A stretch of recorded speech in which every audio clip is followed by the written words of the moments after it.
तो दोस्तों, आप सभी कैसे हो? आज की वीडियो में मैं एक्सप्लेन करने वाली हूँ एक बहुत ही बेहतरीन अमेरिकन हॉरर मूवी को जिसका नाम है द लास्ट शिफ्ट। तो इस मूवी की शुरुआत होती है एक जेसिका नाम की एक फीमेल ऑफिसर से, जो कि जल्दी ही पुलिस स्टेशन को ज्वाइन किया था।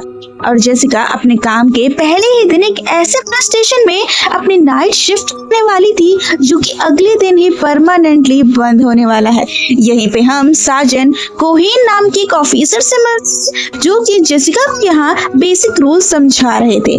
जैसे कि आज रात जेसिका को यहाँ पे रुक के इस पुलिस स्टेशन की लास्ट शिफ्ट को कंप्लीट करनी है एंड अगले दिन जो जेसिका है वो नए स्टेशन को ज्वाइन करेगी। अब बातों ही बातों में साजन जेसिका को एविडेंस रूम के अंदर लेके जाते हैं, जहाँ पे वो जेसिका को समझा रहे थे वैसे तो हमने लगभग पूरा काम कर लिया है, स्टेशन को खाली कर दिया है, लेकिन अब भी एविडेंस रूम के अंदर कुछ सामान बाकी हैं। तो आज रात को ही एक टीम यहाँ पर आएगी जो कि एविडेंस के सामान को यहाँ से लेके चली जाएगी। अब ये सब बात बोलने के बाद साजिद वहाँ से चले जाते हैं। फिर जेसिका पुलिस स्टेशन के अंदर बैठकर बुक पढ़ रही थी, लेकिन तभी वहाँ पर एक कॉल आता है। सामने कोई मोनिका नाम की लड़की थी जो कि बार बार रिपीट किए जा रही थी कि अब तक सब लोग खत्म हो गए होंगे, मगर इससे पहले कि जेसिका उस लड़की से कुछ पूछ पाती या उसका एड्रेस ले पाती, बीच में ही फोन कट हो जाता है। इसीलिए जेसिका जल्दी से नए स्टेशन में कॉल करके वहाँ पर रिपोर्ट करती है कि उसे एक लड़की का फोन जो कि मदद मांग रही थी। अब यहाँ पे वो जेसिका को एक अजीब बात बताता है। वो यहाँ पे बताते हैं कि ऐसा नहीं हो सकता है कि तुम्हारे पास कोई फोन आए, क्योंकि यहाँ पर नए पुराने स्टेशन को खाली कर दिया गया है और इसका जो लैंडलाइन नंबर है वो भी डाइवर्ट कर दिया गया है नए स्टेशन में। आसान शब्दों में कहें तो जब कोई भी पुराने पुलिस स्टेशन पे कॉल करने की ट्राई करेगा तो वहाँ पे फोन नहीं लगेगा, लेकिन फोन रखने से पहले वो ऑफिसर फिर भी कहता है कि ठीक है, मैं एक बार चेक कर लेता हूँ एंड देन अगर मुझे कुछ पता चलता तो मैं तुम्हें इन्फॉर्म जरूर करेंगे। अब यहाँ पे याद रहे कि इसी दौरान जेसिका को पुलिस स्टेशन के अंदर से कहीं कुछ डरावनी सी आवाजें आती हैं और जब वो वहाँ पर चेक करने के लिए गई तो एक दो बार तो उसे वहाँ पे कुछ नहीं मिलता है। फिर रात में जेसिका भूख लगने पर एक सैंडविच खा रही होती है, लेकिन तभी उसके मुंह से एक बाल निकलता है जो कि इतना लंबा था कि वो जैसे जैसे बाल को खींचे जा रही थी वो बाल उसके मुंह से निकलता जा रहा था, जिसकी वजह से उसका मूड खराब हो जाता है और वो अपना सैंडविच फेंक देती है और वॉमिट भी करती है। तो इसके आगे हम देखते हैं फिर अगले ही पल जेसिका को पुलिस स्टेशन के दरवाजे पे नॉक करने की आवाज आती है, लेकिन जब वहाँ पर वो चेक करने के लिए गई तो वहाँ पे कोई नहीं था। लेकिन जब वो अंदर आती है तो वहाँ पे ऑलरेडी पुलिस स्टेशन में एक होमलेस इंसान उसके अंदर घुस गया था, जो कि दिखने में थोड़ा सा अजीब था और वो थोड़ा सा बदहोश था, जैसे शायद उसने शराब या कुछ पी रखा होगा।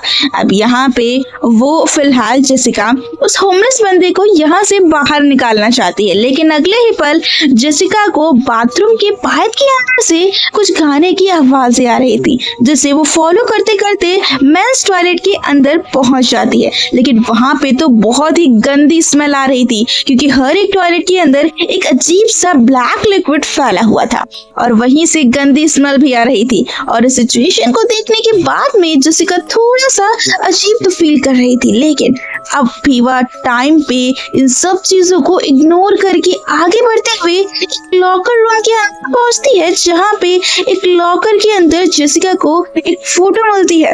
वो उसके बचपन वाली फोटो थी जिसके अंदर जेसिका के डैड भी थे। अब जेसिका के डैड एक एक्सीडेंट के अंदर खत्म हो चुके थे, मतलब वो भी एक पुलिस ऑफिसर ही थे। जेसिका उस फोटो को देखने के बाद वापस उसी लॉकर के अंदर उसे रख देती है, लेकिन जैसे ही वो पीछे टर्न होती है सब के सब लॉकर के दरवाजे अपने आप ही खुल गए थे। जेसिका को यहाँ पे कुछ भी समझ में नहीं आता है कि अभी क्या हुआ, जिसके अगले ही पल पुलिस स्टेशन के अंदर वापस से फोन बजता है और उस फोन पे वापस से वही लड़की थी, यानी कि मोनिका। और जेसिका उस मोनिका की लड़की से पूछने का ट्राई करती है कि तुम एड्रेस कुछ तो दो ताकि मैं तुम्हारी मदद कर सकूं या फिर किसी को भेज सकूं, लेकिन बदले में मोनिका कि वो लड़की कुछ ज्यादा रिप्लाई नहीं करती है, बस कुछ अजीब सी बातें करके फोन को रख देती है। अब यहाँ पर वो नए स्टेशन पे कॉल करके ऑफिसर को समझाने का प्रयास करती है कि वापस से मोनिका लड़की ने उसे कॉल किया था और उसने इस बार भी उससे कुछ नहीं बताया। अब जेसिका की बात सुनने के बाद वो ऑफिसर जेसिका को अगेन समझाने का ट्राई करता है कि पहली बात तो ये कि अभी के टाइम पर जहाँ हो वहाँ पर कोई कॉल नहीं कर सकता है, सारे के सारे फोन हमारे पास ही आएंगे। लेकिन साथ ही साथ में वो ऑफिसर ये भी कहता है कि चलो मान लेते हैं कि कैसे भी तुम्हारे पास कॉल आ गया, लेकिन अब नेक्स्ट टाइम वो लड़की वापस से फोन करे तो उसे समझा देना कि वो नए स्टेशन में कांटेक्ट करे, यानी कि 911 पे कॉल करे। अब फोन रखने के बाद में जेसिका जैसे ही फ्री हुई तो उसको अगले ही पल पुलिस स्टेशन के कमरे के अंदर कुछ तोड़-फोड़ करने की आवाजें आने लगी। अब जेसिका जैसे जैसे डरते हुए उस कमरे में चेक करने के लिए गई तो उसने देखा कि वो होमलेस बंदा जिसको जेसिका ने कुछ देर पहले ही बाहर किया था वो फिर से वहां पर आ गया था। और फिर क्या था, जेसिका बिना वक्त को बर्बाद किए जल्दी से उस होमलेस बंदे को पकड़ लेती है एंड देन उसे कमरे के अंदर लॉक कर देती है। जिसके अगले ही पल यहाँ की जो लाइट है वो चली जाती है, तो ये दोनों एक अंधेरी से भरे कमरे के अंदर आपस में हाथापाई करने लगे। हाथापाई के दौरान जेसिका ने उस होमलेस बंदे को पीट के उसको जो इलेक्ट्रिक वाली गन होती है उससे गिरा दिया और जमीन पे वो बेहोश पड़ा था। एंड देन वो खुद अपने पास से एक टॉर्च ऑन करके दरवाजे को ढूंढने लग गई ताकि वो बाहर निकल सके। लेकिन जैसे ही दरवाजे पर लाइट मारती है तो उसकी आंखें सामने की चीज को देखकर एकदम शॉक थी, क्योंकि दरवाजे के बाहर कोई तो था। दरवाजे के बाहर एक अजीब सा आदमी होता है जिसने अपने चेहरे के ऊपर एक व्हाइट कपड़ा जैसे कुछ तो मास्क जैसा पहन रखा हो एंड देन उस मास्क के ऊपर एक डेमोनिक सिंबल भी बना रखा था, मे बी ब्लड से। अचानक से देखने की वजह से जेसिका काफी ज्यादा डर जाती है और वो घबराहट के मारे अपने हाथ से टॉर्च लाइट को नीचे गिरा देती है। जिसके अगले ही पल किसी ने तो उस टॉर्च लाइट को उठा लिया और बार बार जेसिका के चेहरे पे वो टॉर्च लाइट करके ऑन ऑफ करता है और उसे टॉन्ट मारता है। पहले तो जेसिका को ऐसा कि वो वही होमलेस बंदा होगा, लेकिन यहाँ पर दरवाजा जब वो ढूंढती है तो जब वो होमलेस बंदे को देखती है तो वो तो शांति से बैठा हुआ था, यानी कि इस कमरे के अंदर कोई तो तीसरा इंसान जरूर है। अब यहाँ पे जेसिका काफी ज्यादा डर गई थी क्योंकि सामने बार बार जेसिका के चेहरे पर लाइट डाल रहा था, बंद कर रहा था। अब जिस दौरान हम जेसिका के पीछे दो अजीब से आदमी को भी देखते हैं। बेसिकली जेसिका के पीछे हम ठीक वैसे ही आदमी को देख पाते हैं जैसे कि कुछ देर पहले हमने दरवाजे के सामने देखा था, अजीब सा मास्क पहने हुए जिसमें एक सिंबल बना हुआ था, जिसे देखकर ऐसा लगता है कि ये लोग किसी कल्ट ग्रुप के मेंबर होंगे या कुछ और। अब मगर जेसिका उन लोगों को देख नहीं पाई थी, जिसकी आगे यहाँ पे लाइट वापस आ जाती है। तो सरप्राइजिंगली हम यहाँ पर देख पाते हैं कि कमरे के अंदर वहाँ पे कोई भी तीसरा इंसान नहीं था। अब जेसिका और उस होमलेस बंदे, मगर जेसिका यहाँ पे डर रही थी। क्यों? क्योंकि जेसिका ने अच्छे से नोटिस किया तो उस कमरे के अलावा उन दोनों के अलावा भी कोई भी तीसरा मेंबर था तो जिसने उसके चेहरे पर लाइट मारी थी। अब इन सब चीजों के बारे में जेसिका सोचते सोचते देखती है तो उसे वहां पर कुछ लिखा हुआ मिलता है। अब यहाँ पे सीलिंग के ऊपर लिखा हुआ था SOW। अब ये सब देखने के बाद अब इसका SOW का मतलब क्या है? अब यहाँ पे इस चीज को जेसिका इग्नोर कर देती है और यहाँ खिड़की और दरवाजे को वो बंद कर देती है। लेकिन अब मेन दरवाजे को बंद करने के लिए वो गई तो उसे दरवाजे के बाहर एक मैरीगोल्ड नाम की लड़की दिखाई देती है जो कि यहाँ पे खड़ी होकर स्मोकिंग कर रही थी। अब जेसिका उस मैरीगोल्ड नाम की लड़की से थोड़ी सी कैजुअली बातें करती है एंड देन उस लड़की की बातों से हम ये जान पाते हैं कि ये लड़की एक बार किसी रीजन की वजह से एक पूरी रात के लिए इस जेल में कैदी बन के आई थी। अब इस लड़की को जिस सेल के गया था, उसी के बाजू वाले सेल में उसी रात को और 3 कैदियों को लाया गया। अब उस लड़की का ऐसा कहना था कि वो तीनों कैदी बहुत ही ज्यादा वियर्ड थे। पूरी रात कुछ तो अजीब सा गाना गुनगुनाया जा रहा था, जिसकी वजह से वो पूरी रात सेल के अंदर सो नहीं पाई। यहाँ पे एग्जाम्पल के लिए ये लड़की जेसिका को थोड़ा सा गाना गुनगुना के सुनाती है, एंड देन उस गाने को सुनने के बाद में जेसिका को ये रियलाइज होता है ये वही गाना है जो बाथरूम के पाइप के अंदर से उसे सुनाई दे रहा था। अब यहाँ पर उस लड़की यानी कि मैरीगोल्ड के जरिए हमें ये बात यहाँ पे पता चलती है कि यहाँ पर माइकल पुलमैन नाम का एक आदमी था जिसको कुछ सालों पहले ही अरेस्ट कर लिया गया था, क्योंकि माइकल पुलमैन ने अपने घर पर ही कई सारी लड़कियों को खत्म कर दिया था, अपने ही परिवार की 2 लड़कियों के साथ मिलकर।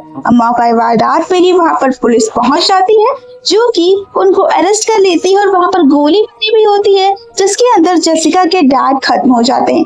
यहाँ पर अगर आपको याद होगा तो जेसिका के डैड एक इंसिडेंट के अंदर खत्म हुए थे और ये वही इंसिडेंट था। अब यहाँ पे बाकी पुलिस वाले माइकल पुलमैन के साथ उन दोनों लड़कियों को भी अरेस्ट कर लेते हैं और उनको एक सेल के अंदर बंद कर देते हैं।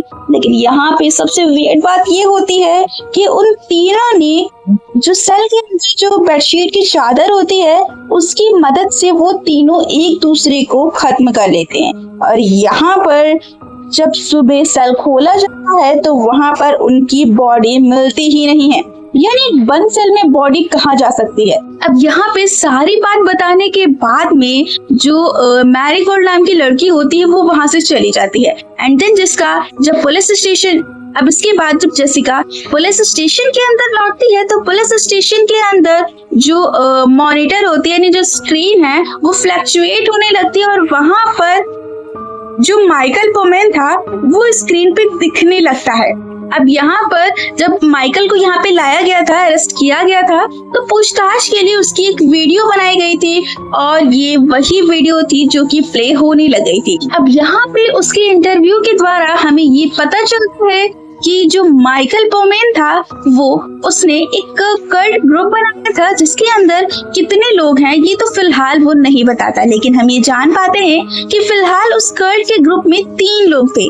पहला माइकल और उसके साथ में जो 2 लड़कियां थी जो माइकल पुलमैन के साथ अरेस्ट हुई थी। अब जैसा कि बताया गया कि ये लोग किसी कल्ट के ग्रुप को चलाया करते थे, तो बेसिकली ये लोग अपने कल्ट ग्रुप के अंदर किसी नाम के डीमन को पूजा करते थे और इसी चक्कर में उन्होंने अपने घर में कई सारी लड़कियों को लाके खत्म कर दिया था। लेकिन जब ये लोग लास्ट टाइम ऐसा कुछ कर रहे थे तो पुलिस वालों ने इनको अरेस्ट कर लिया। फिर वीडियो में के एंड में माइकल पुलमैन बोलने लग गया कि वो वापस आएगा और एंड देन सभी चीजें वापस से डिस्ट्रॉय कर देगा। यहाँ पे पुलिस स्टेशन के अंदर काफी ज्यादा सुपरनैचुरल एक्टिविटीज होना चालू हो चुकी थी, मगर इसी दौरान वापस से पुलिस स्टेशन की घंटी बजी और जब जेसिका फोन उठाती है तो अगेन फोन पर कोई और नहीं बल्कि वही लड़की मोनिका थी।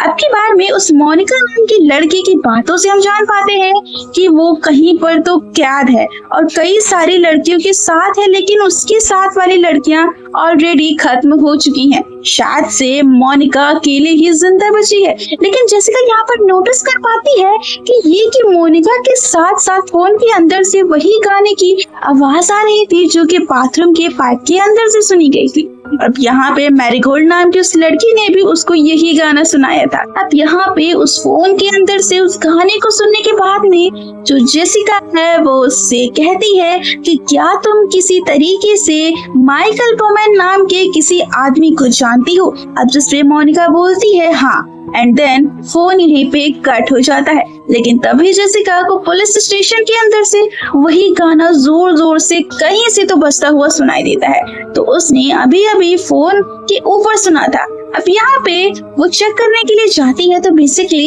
एक कमरे के अंदर का सीन हमें थोड़ा सा वियर्ड दिखाई देता है, जहाँ पे बेसिकली बहुत सारे चेयर को एक दूसरे के ऊपर रखा गया था। अब इस चेयर वाले सीन को देखने के बाद में जेसिका के मन में एक डाउट आता है कि ऐसे बच्चों वाली हरकतें कौन कर सकता है। तो जेसिका अपने मन में सोचने लग गई कि कहीं ऐसा तो नहीं कि उसके जो कलीग है उसके साथ प्रैंक वगैरह कर रहे हो, क्योंकि जेसिका यहाँ पे न्यू ज्वाइन थी और यहाँ पे उसके साथ मजाक करने में किसी को कोई दिक्कत भी नहीं होगी और ऐसा कर भी सकते हैं। फिर कुछ ही देर बाद में यहाँ पे रायन नाम का एक पुलिस ऑफिसर आता है, जिससे जेसिका बोलती है कि क्या तुम लोग मेरे साथ कोई प्रैंक वगैरह तो नहीं कर रहे हो, जिस पर रायन ने मना कर दिया कि नहीं, हमारा कोई ऐसा प्लान नहीं है। मुझे तो पता चला कि तुम यहाँ पे लास्ट शिफ्ट कंप्लीट कर रही थी, तो मैं बस तुम्हारे विजिट करने के लिए आया था, क्योंकि मैं तुम्हारे डैड को भी जानता था। देखो, रायन यहाँ पे जेसिका को बताता है कि जब पेमॉन फैमिली वाला केस हुआ था ना, तो उन सभी को अरेस्ट करने के लिए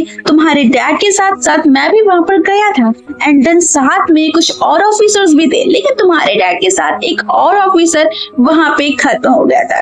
तो इस तरीके से रायन जेसिका के डैड को जानता है, एंड देन यही रीजन था कि वो यहाँ पे जेसिका को देखने के लिए आया था कि जेसिका ठीक है या फिर नहीं। अब यहाँ पे अकेले पुलिस स्टेशन में उसको किसी चीज की जरूरत तो नहीं है ना। अब ये सब बातें करने के बाद में जब रायन वापस जाने लगता है तो उसके पीछे हमें दिखाई देता है उसका जो सर था वो लिटरली उसके सर में एक बहुत बड़ा होल था। अब जिसको देखने के बाद में जेसिका के एकदम से होश उड़ गए। इनफैक्ट जेसिका के साथ पुलिस स्टेशन के अंदर और भी सारी क्रीपी चीजें होने लगी, लाइक जैसे जेसिका को माइकल पेमॉन की बॉडी दिखाई देती है खत्म हुई पड़ी, जो कि मतलब हवा में इधर उधर लेविटेट कर रही है। अब इसीलिए जेसिका डर के मारे कबर्ड के अंदर जाकर छिप जाती है। अब जेसिका जब डर के मारे छिपी हुई थी तभी उसे किसी के चिल्लाने की आवाजें आती है, और ये चिल्लाने की आवाज किसी और की नहीं बल्कि उसी होमलेस आदमी की थी जिसको जेसिका ने कमरे के अंदर बंद कर रखा था।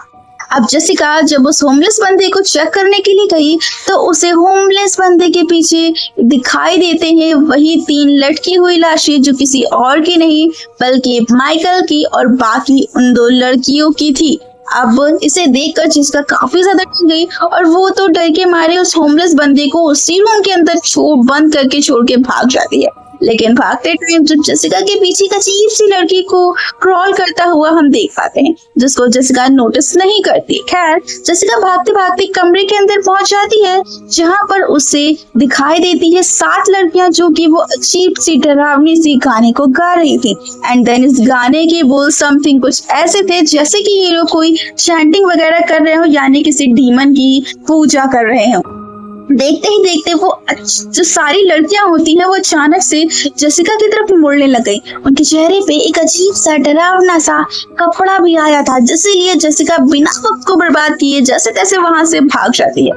बाहर भागते हुए जेसिका अपने साजन को कॉल करती है और सारी बातें बता देती है, लेकिन काइंड ऑफ साजन जेसिका के ऊपर ही भड़क गए एंड देन जेसिका की काबिलियत पे ही वो शक करने लग जाते हैं। तो ऐसे में जेसिका ने भी ठान लिया कि वो किसी तरह से अपने इस नाइट शिफ्ट को कंप्लीट करके ही रहेगी। अब साजन से बात करने के बाद में जेसिका को नए पुलिस स्टेशन में उस आदमी का कॉल आया था जिसको जेसिका ने कहा था मोनिका के बारे में पता लगाने को। अब यहाँ पे मोनिका नाम की लड़की के बारे में पता चल चुका था। अब वो ऑफिसर जेसिका को बताता है कि असल में मोनिका नाम की वो लड़की तो 1 साल पहले ही खत्म हो चुकी थी और वो लास्ट विक्टिम थी पेमॉन फैमिली की। फिर ऐसे में जेसिका भी उस ऑफिसर से ये बात कहती है कि अगर तुम्हें लगता है कि वो लड़की पहले खत्म हो चुकी है तो बताओ उसने मुझे रात में 4 बार कॉल कैसे किया। अब जेसिका के मुंह से ऐसे सवाल को सुनने के बाद में वो ऑफिसर फाइनली जेसिका को सच बताता है कि असल में नया पुलिस स्टेशन क्यों बना, ये पुलिस स्टेशन को बंद क्यों किया जा रहा है। अब यहाँ पे उस ऑफिसर से हम जान पाते हैं कि जब से माइकल पेमॉन और उन 2 लड़कियों को यहाँ पे लाया गया था और जब उन तीनों ने खुद को यहाँ पे खत्म किया, उस दिन के बाद से ही वो पुलिस स्टेशन काफी ज्यादा क्रीपी और हॉन्टिंग हो गया था। धीरे धीरे सबको यहाँ पे भूत वगैरह दिखने लग गए थे, हेजुलेशन वगैरह होने लगे थे और बाथरूम के अंदर हर जगह वही गाने सुनाई दे रहे थे जो अब तक जेसिका को सुनाई दे रहे हैं। इनफैक्ट यहाँ पे वो बताता है कि यहाँ पे एक ऑफिसर ने परेशान होकर अपने मुंह के अंदर गन को रखकर खुद को खत्म कर लिया और ये वही बंदा था जिसको जेसिका ने अपने स्टेशन में देखा था जिसका नाम रायन था।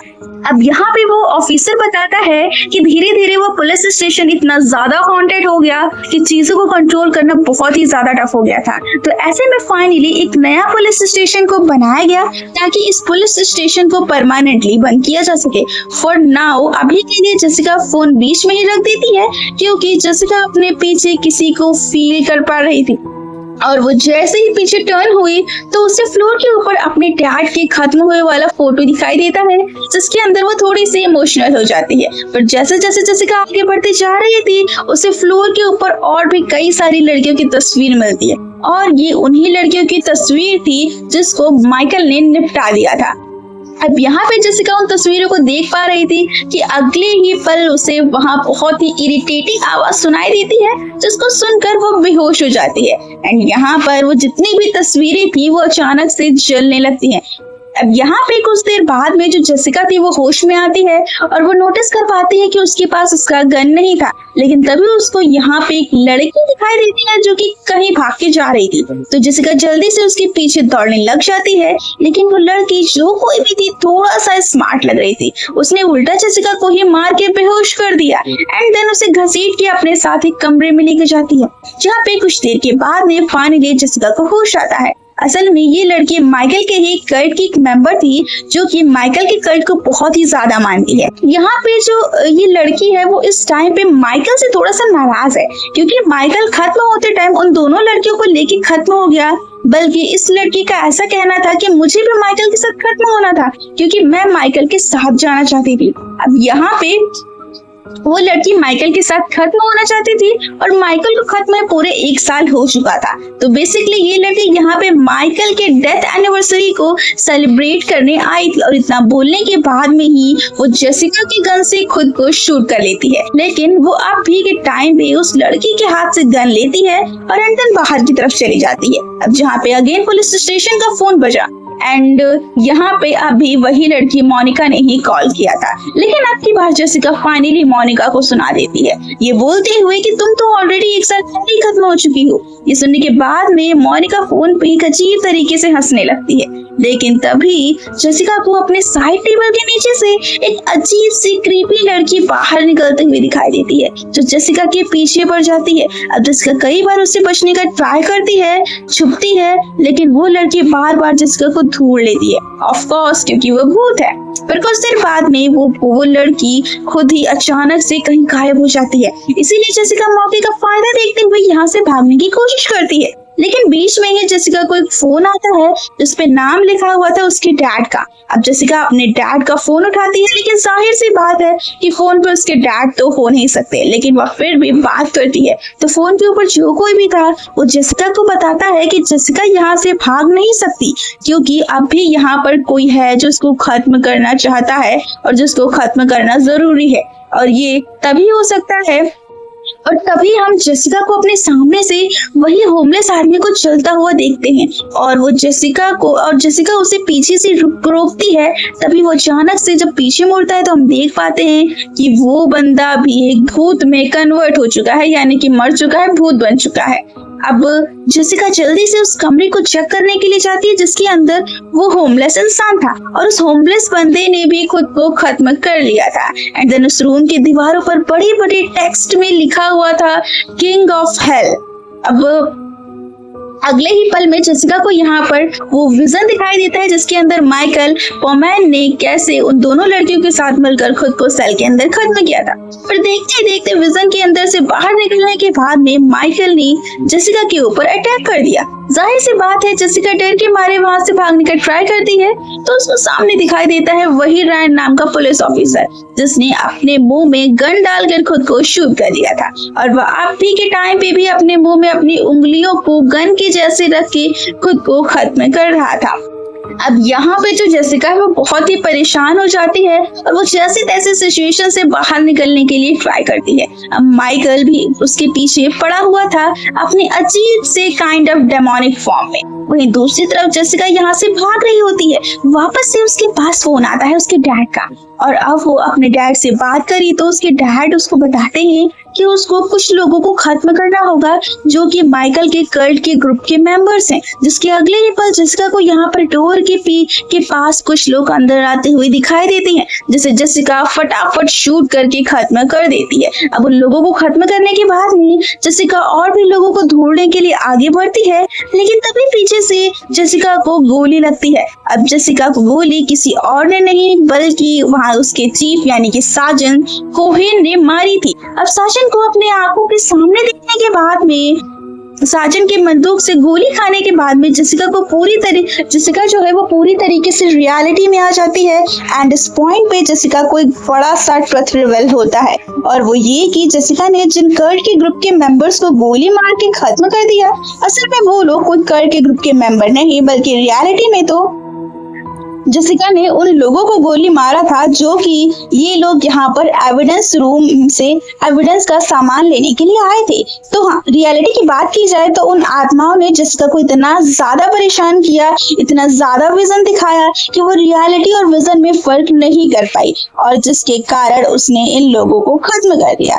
यहाँ पे हम देखते हैं कि जब जेसिका को गोली लगी थी, इसके बाद में हम देखते हैं कि जेसिका उसी गाने को गुनगुनाने लगती है जिसको इतनी देर से वो सुन रही थी, और इसी के साथ वो वहीं पे खत्म हो जाती है। तो यहीं पे इस मूवी की एंडिंग होती है। तो आपको ये मूवी कैसी लगी हमें कमेंट में जरूर बताइए, और अगर ये वीडियो पसंद आई हो तो वीडियो को लाइक शेयर और सब्सक्राइब करना ना भूलें।